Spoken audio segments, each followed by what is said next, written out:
So I said here on the air that's probably a month ago. So I said that, listen, there's a couple things we can do this housing market. The problem with the housing market is there's always been a shortage of inventory for the last 2 decades, really. And the shortage of inventory has caused the market to get stopped up. And there's a couple things we could do to loosen the inventory. And one is to prohibit the institutional corporate hedge funds and the Chinese from buying blocks and blocks of thousands and thousands of single-family homes and taking them off the market and making them permanent rentals. And today, President Trump says he will seek a ban on institutional investors from buying single-family homes. Is he listening to the podcast, Dave? I don't know. He didn't call me, Ken. I know that.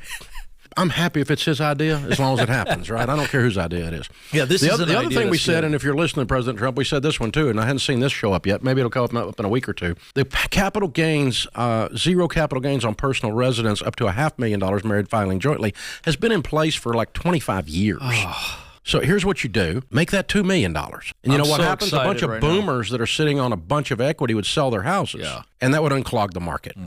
And put a bunch of inventory on the market, because they would. If you could put $2 million in your pocket and go to wherever, go buy a condo or move down. Some of the boomers, right? They would do it. But right now they got capital gains on everything over $500,000, and $500,000 on a lot of gains is not spit. If you got no capital gains, tax-free, up to $500,000 now, what if you made that $2 million? I promise you, it moved the upper end of the market wide open, and when the upper end moves open, then that leaves it breathing room, and everything dominoes all the way down to the beginning of the market, because everybody can move up then.